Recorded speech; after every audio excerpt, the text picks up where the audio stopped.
ना मरे, बुढ़ापा प्राप्त करके भी मरना होता है। जीव प्राणियों का ऐसा ही स्वभाव है। जैसे पके हुए फलों को सुबह के समय गिरने का डर होता है, वैसे ही मनुष्य के लिए प्राणियों को नित्य मरने से डर लगता है। जैसे कुम्हार द्वारा बनाए हुए मिट्टी के सभी बर्तन टूट जाते हैं, ऐसे ही प्राणियों का जीवन है। तरुण, बड़े, बच्चे और बुद्धिमान सभी मरण के वश में चले जाते हैं। सभी मरण को प्राप्त होने वाले होते हैं। उन मरण के अधीन रहने वालों के परलोक जाते समय ना तो पिता अपने बेटे की रक्षा करता है और ना ही भाई बंधु अपने भाई बंधुओं की रक्षा करता है।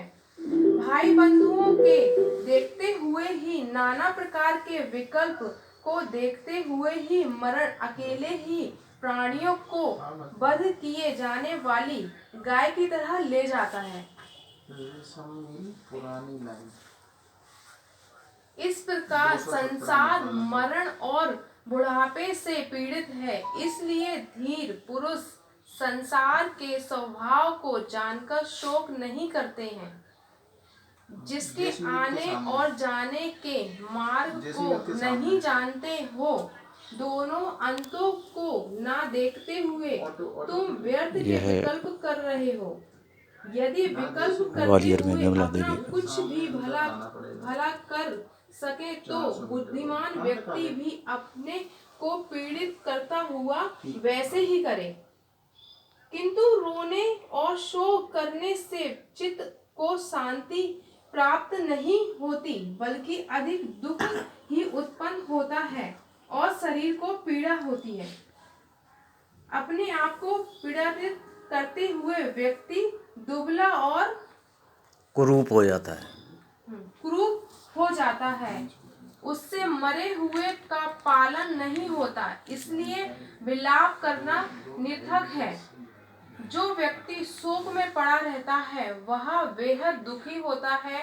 वह मरे हुए व्यक्ति के लिए शोक करते हुए शोक के ही वश में पड़ा रहता है।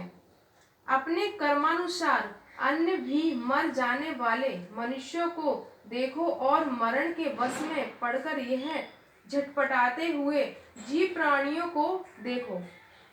मनुष्य जिस जिस बात को अच्छा समझता है वह उससे अलग हो जाती है। इस प्रकार के वियोग और संसार के स्वभाव को देखो। यदि मनुष्य 100 वर्ष या उससे अधिक आयु तक जीवित रहे तो भी वह भाई बंधुओं से अलग हो जाता है और यहाँ के जीवन को त्याग देता है। इसलिए अरहत के उपदेश को सुनकर विलाप करना छोड़कर मरे हुए व्यक्ति को देखकर सोचे कि अब वह मुझे फिर कभी नहीं मिल सकता। जिस प्रकार घर में लगी आग को पानी से बुझाएं, ऐसे ही धीर, प्रज्ञावान, बुद्धिमान और कुशल नर अपने में उत्पन्न शोक को तुरंत ही उसी तरह नष्ट कर देता है जैसे कि रुई को हवा में उड़ा ले जाए। अपना दुख चाहने वाला मनुष्य अपनी पीड़ा रूपी कांटे को रोने, पीटने और मानसिक दुख को निकाल दे। जो पीड़ा रहित है, अनासक्त है,